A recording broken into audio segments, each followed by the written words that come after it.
My guest today is Anni-Mari de Bruyn. She is a relationship and career counselor, but the work that she has done in the past and the careers that she's had span all different areas, from working for Emirates to doing translations and business development. And she's even lived in 5 different countries. So I'm excited to explore her journey, but also to dig into the work that she does now on the relationship side, because relationships are one of the 12 chains that I talk about.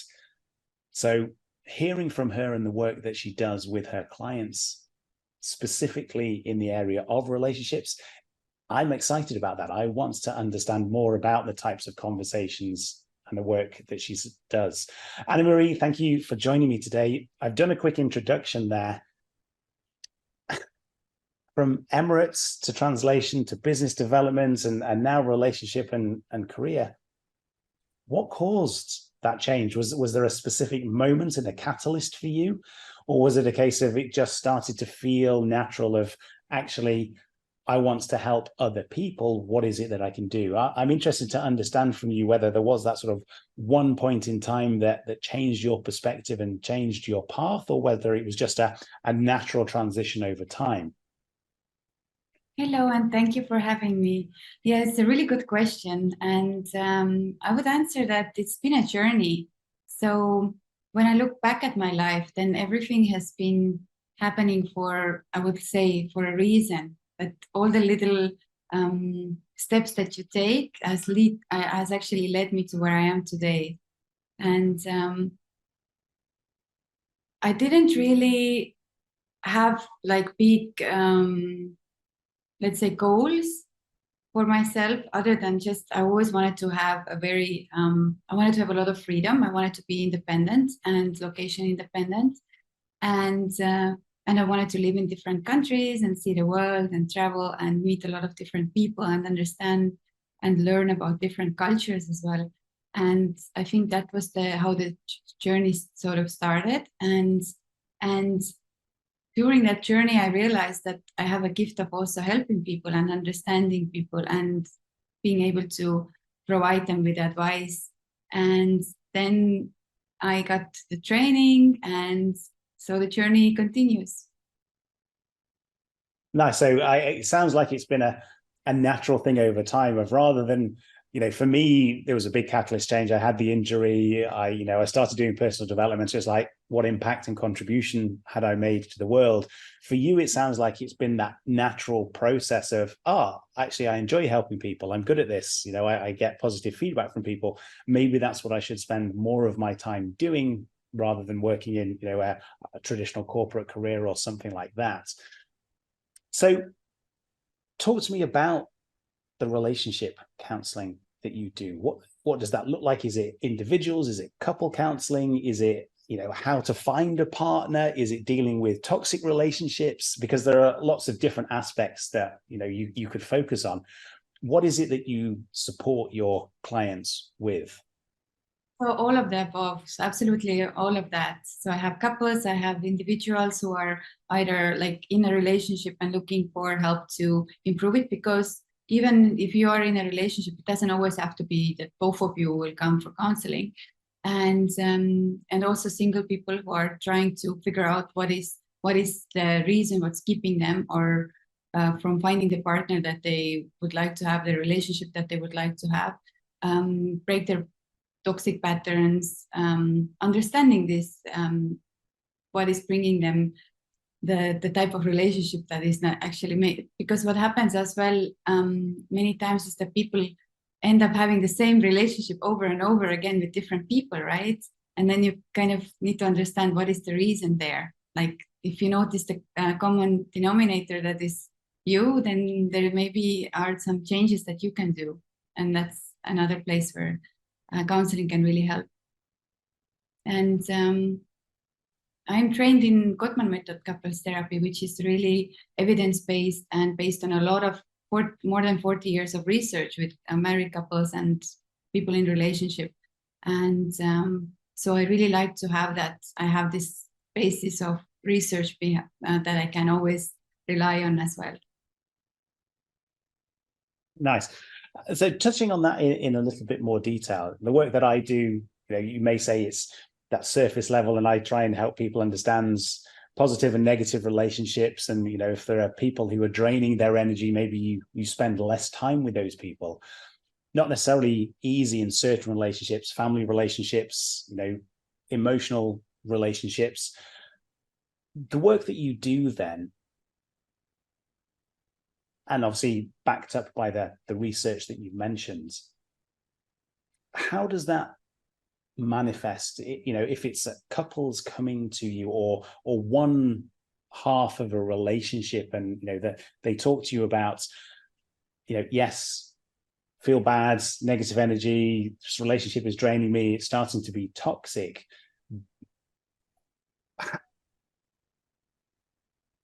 How does that work in terms of, do we try and fix it? Do we try and say, actually, based on the evidence, yeah, this is a repeating pattern, this is something that we need to break away from? Is it a case by case? Again, I'm just interested to understand more about the process that you go through with someone who, comes to you for that support and guidance. Definitely case by case, because you need to see as well that both partners, so it's two people usually in a relationship. I don't deal with more than that. So it really depends on if both partners are invested in the relationship and how much, and are they willing to work for it? Are they committed? And then we can work on the plan and see, like, is it just, also sometimes you might say that this is just a incompatibility problem, right? That people are not compatible, and then they end up getting together and not making it work. Did you know that the problems that couples have is actually 69% of the problems are never going to be solved? So you're always having the same problems over and over and over again, because it's comes from the fundamental differences. For example, these issues these problems or conflict that you might have is usually about money, or how you like to spend time, or exactly, like one person likes to be early, the other one likes to come as late as possible, or one person likes to spend all their money, the other one really likes to save, and this is usually an area of conflict. And there's ways around it. And that's why actually conflict management is one of the most important things that you should learn within a couple, within a relationship. It's not always that you just walk away, but if you both learn so some simple tools, how to communicate better and how to de-escalate the conflict, and then repair after your fights as soon as possible and in a very constructive way, then these are the tools that I would say that are very important for maintaining a relationship. But like I said, if it's two people and one of them is already halfway out and the other one wants to stay, then this is of course not going to work. Like, both people needs to be interested in making it work and seeing the value in that relationship. Have you seen examples then where reconciliation is not the right word, but people coming together and saying, okay, I can see that there are some differences here, whether it's how we spend our time, how we spend our money, views for the future, anything like that. And actually potentially one party shifting in terms of their views of a situation, and maybe behaviors as well, to be able to be more of a match with the other person? Actually, what happens here is that, let me make it very clear, you cannot change another person, right? So this is not going to be like one that you can change someone, but people can make adjustments according to their needs, like according to their priorities. So if they prioritize this relationship, then you can find a way to talk about these issues in a way that this doesn't always create this very big conflict within you, within this relationship. And these are the tools that I would teach them, as how to have those conversations and how to understand each other. Like, where does it come from? Where does your need to save money come from, whereas your partner's need to spend money comes from, right? What are the deeper underlying meanings behind those desires, and why is it so important? And then when you understand each other's point of view, then you can find a way to navigate that as well. Does it make sense? That makes perfect sense. And I get it's sort of the assessment step. Say, okay, well, yeah, how and why are you approaching it from this perspective versus, the different perspective from the other person in the relationship? Okay, is there any common ground? Are there triggers here that we need to be aware of? What is causing that behavior or mental state? Okay, right. Now that we understand that, we're in a better position to think about what the next steps could be. So yes, I can completely understand that as an approach. Because the relationship is an excellent place actually to learn about yourself, to learn about your triggers, because also someone can be really very, getting on very well on their own. And then when you get into a relationship, it's a space that actually brings up all the issues from that you've been dealing with or you've been not dealing with, that you've been hiding from, and things like that. So it's really a great place to learn if you're willing to actually. Nice. And thinking about relationships, do you actually end up touching on relationships in the workplace? Yeah, okay, we're having a conversation and it may be a couple and we're thinking, okay, we need to solve some things here, but does that actually spill over into conversations about the workplace and the relationships there as well? Sometimes, yes, of course. Yeah, because we're all interconnected. So it is, it does. Especially how to set boundaries and how to manage conflict as well within professional environment. Yeah. Okay. Great. Yeah. It's interesting for me to hear your perspective and the work that you do and the process that you take people through, because we know relationships are complex. You've got two different personalities coming together, different views of the world sometimes, and trying to come together in a way that everybody feels comfortable with that new dynamic. Sometimes Absolutely. It works, sometimes it doesn't. And sometimes, yes, needs to be worked through to get everybody onto the same page and adjustments to be made. So yeah, I really appreciate you sort of guiding me through that, because it helps me think about things in a slightly different way as well. Yeah. I mentioned the approach that I take of like what would probably be surface level just to get people to start thinking, is it a positive or negative relationship? If it's negative, what do I want to do about that? Is it move away? And that's generally the suggestion I make, of potentially spend less time. If it's an emotional relationship, again, it may not be that that's what you want to do. So it's how do we, in inverted commas, fix the relationship? How do we make adjustments? How do we come together and better understand each other so that we can move forward within this relationship? So yeah, I really appreciate you going into some more detail on that. And I guess moving on from that, and talking about you and your experience. So we've touched on what it is that you do now. In the introduction, you mentioned freedom, being able to travel, experience different cultures. Have you found that in the work that you're now doing? What is that? Is it just the travel that is a freedom for you, or are there other things that you would say, actually, what? This is what I have within my life. I can see all of these pieces as they come together. Yes, I now feel like I've achieved the freedom that I was looking for. Yeah, definitely. It's actually the freedom of location as well, the freedom of choosing the place to live, making your own schedule. Of course, it's also work to find clients and to fill your schedule and things like that.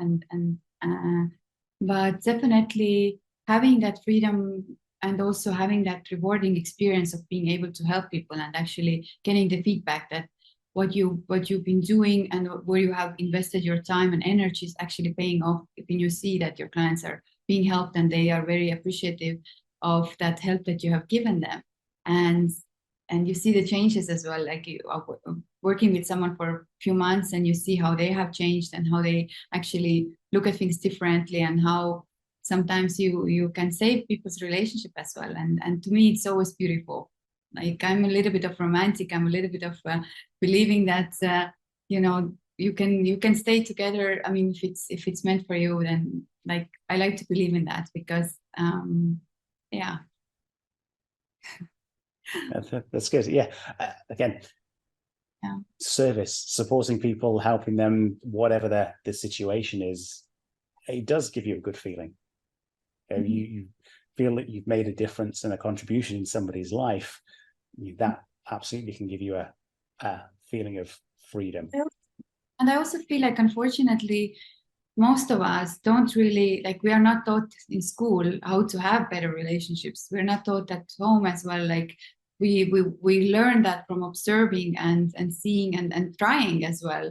So it really helps that actually there is a lot of resources available, and nowadays it's becoming more and more available and more available and more recognized that, you know, there's actually so much you can do to have a better quality relationship, not only romantic ones, but also at work and with in professional settings. And and then one of the things that you were mentioning, that you want your clients to get really clear about, is it serving you, or like how is the relationship affecting you, is it's absolutely getting clear what kind of relationship you want. And that's something also that a lot of people don't do. You just get into a relationship because you like someone, you have this attraction, and then things just go there. But do you talk? Like, what are your expectations? Do you actually know yourself? Do you figure it out? Do you take time to think for yourself, like, this is the type of relationship I would like to have, this is that type of partner, how do I like to spend time with them, this type of things. And then you can kind of see, is there a match as well or not? Yeah, I think that's important. And just something you touched on there as well, of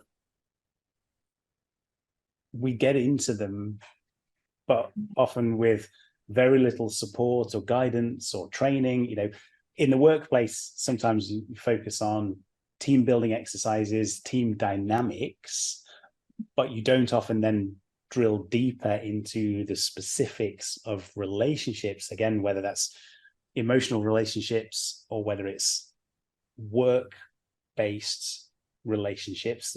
So there's I guess, a big gap there of how we could better serve people generally by helping them understand this is what it's about. This is the type of connection, you know, how it can be beneficial to lay groundwork and foundations, set those, you know, in inverted commas, objectives. Okay, what is it that I'm, you know, looking for from this? How am I entering into this situation? Again, whether it's personal or a work relationship. Would you say that that's something that needs to happen at a school level, a college level, be a default part of an onboarding process for new employees? Where would you say that that should fit in based on your experience? I'd love to see that in school level already starting. Yes, I'd love to see that in the future. Nice. Because yeah, I mean, it's one of those things. It's what are those elements of life that are not taught in school that can be beneficial and help us as individuals as we grow and develop and move out into the world. So, you know, finance is normally one that comes up, you know, being able to manage money effectively and understand investing and compounding interest and all those sorts of things. And then relationships, certainly an interesting one. Yes, because it's actually such a huge part of your life. It's like relationship is actually like, it is so important. And it's important for your mental health. It's important also for your career as well. Like, your relationships all influence your every decision that you make as well. It's interesting what you said there. I'd like to touch on that and dig a little deeper.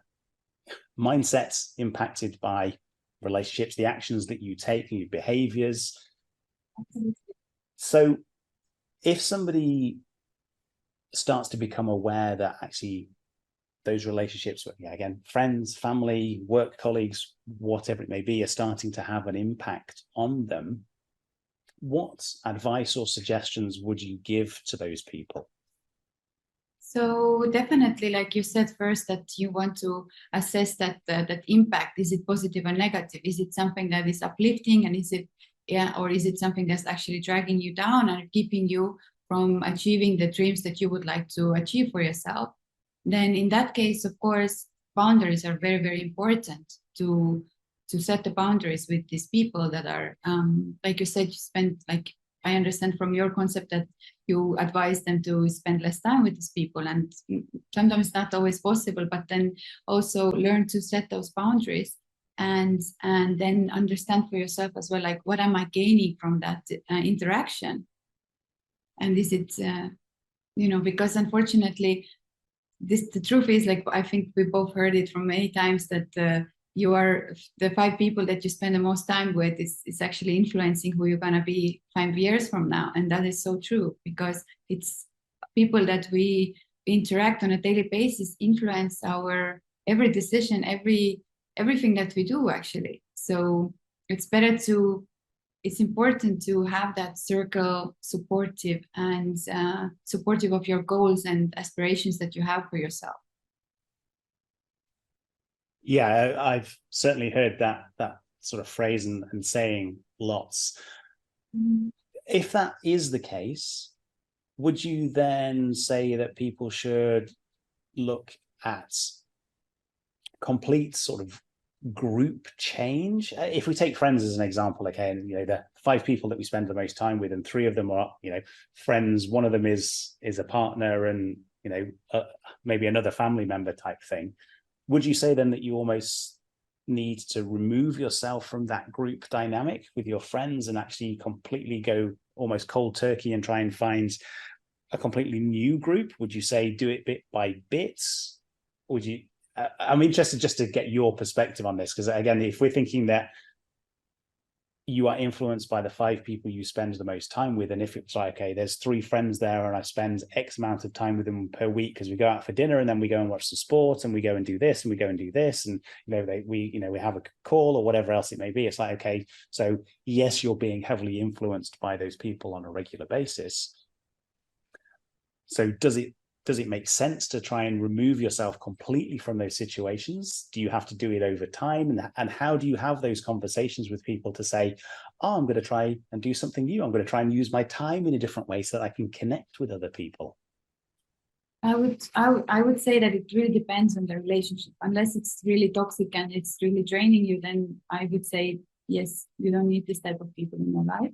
But if it's just that you feel like your goals are maybe not aligned, like one of you is very much, if you are very much driven and have set yourself some goals that needs a lot of dedication, and your friends are not at the same level, and they like to spend their time doing different activities that are actually, you might feel like a time waste or something like that, then I would recommend that you just limit the time that you spend with them, and that's exactly where the boundaries come in. Like you can just be very clear about that.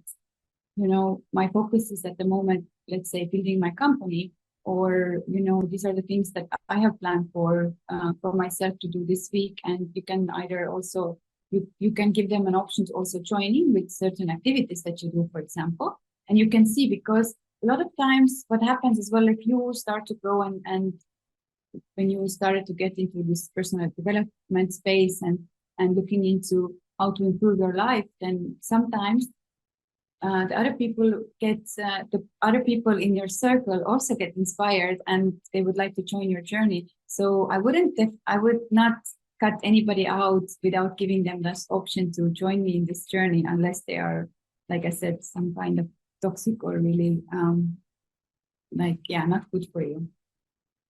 Interesting. Yeah, I guess it's a good way of looking at it, in the fact that actually you could be a catalyst and a positive influence on them if you wanted to make changes, use your time differently, whatever it may be.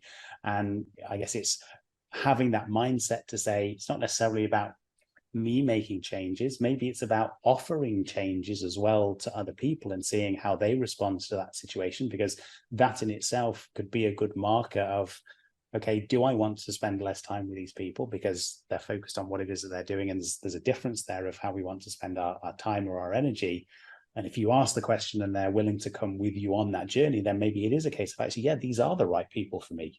It's just that they've never had that offer or that opportunity. Now that it's presented to them, they're willing. Okay, great. Maybe, yes, we can now go on this journey together. Absolutely. Mm.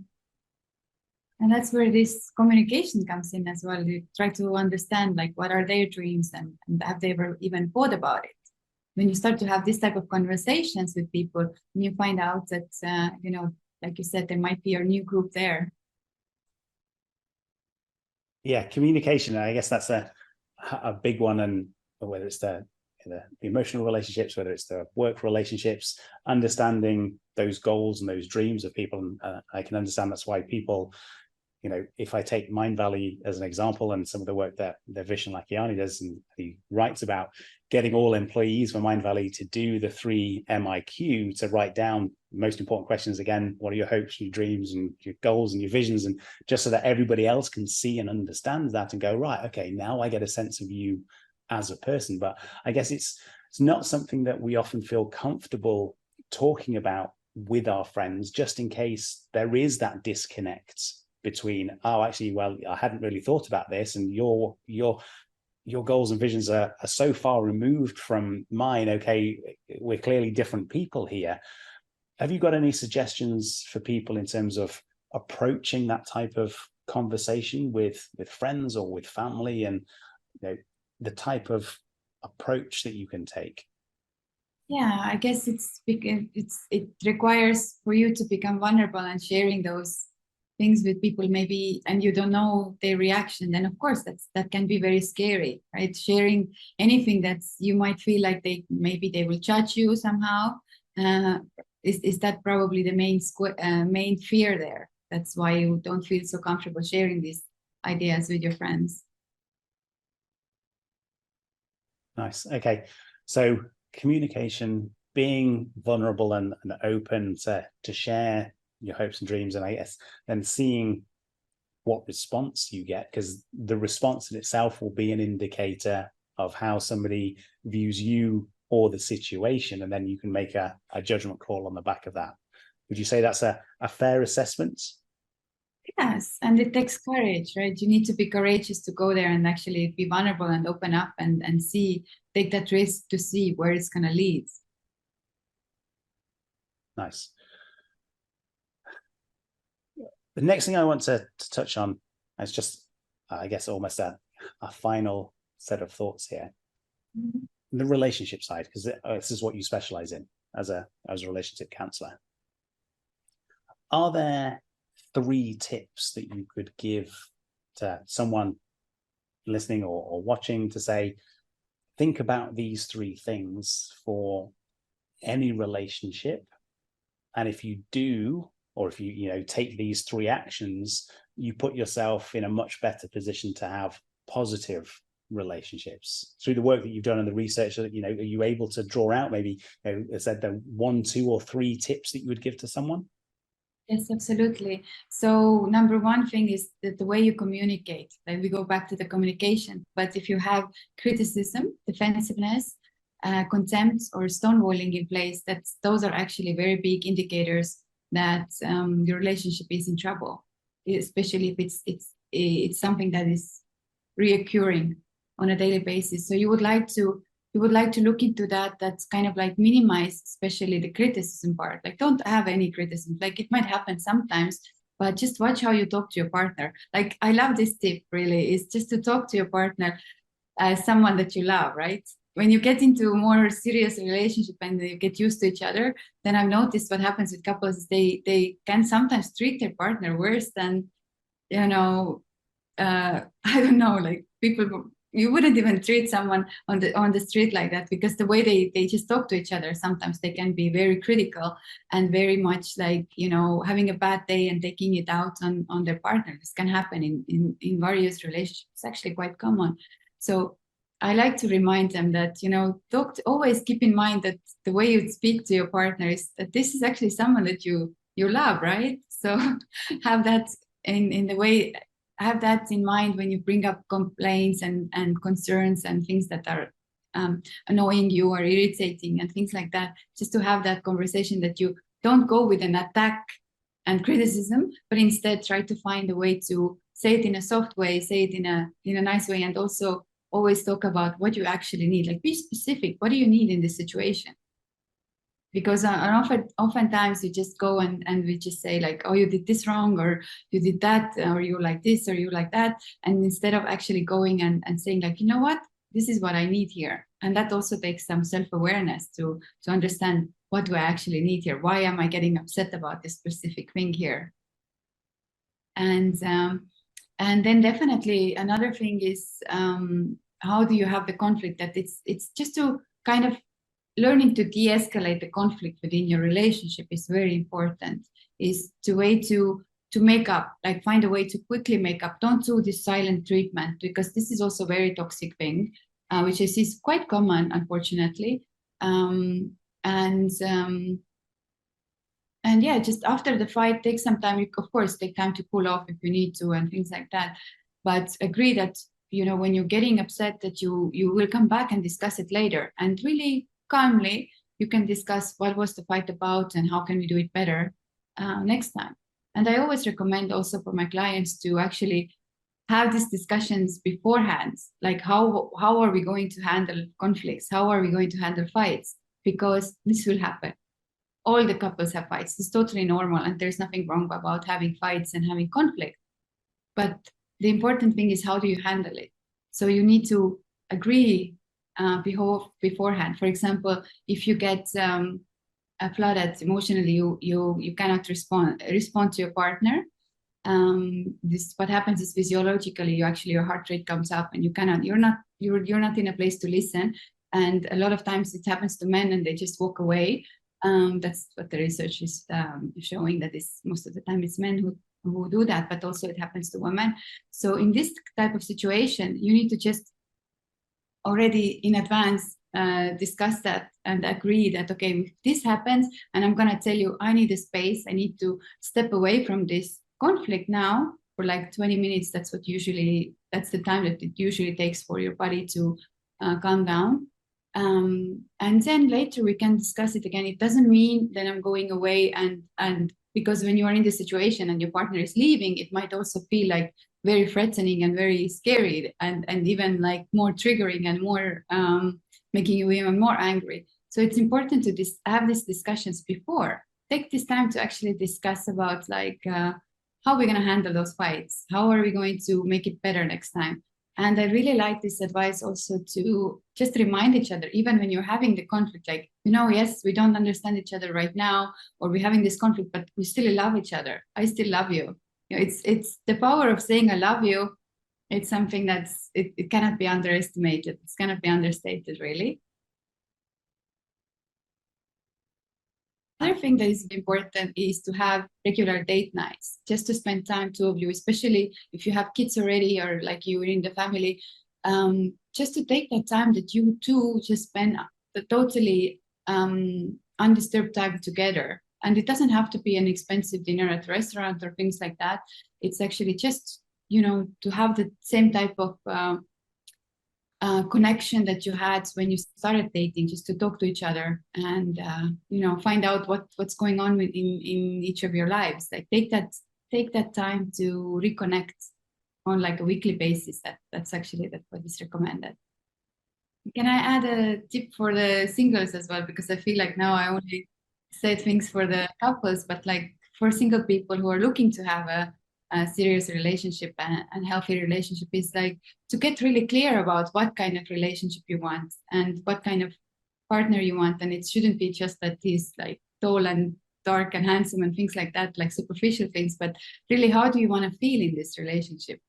How do you want to spend time? How do you want to wake up on Sunday morning? How would you like to spend a Sunday day? Like, what are the things that you like to do with this person? And how would you like them to respond in difficult situations when, like, when you're having a hard time? What kind of response do you want from your partner? To think about these type of things and get very clear. And then when you're dating and meeting people, then in this journey, look for these things. Are they matching? Are they meeting these things? And what are your non-negotiables? What are the things that you are not going to tolerate? Be very clear about that as well.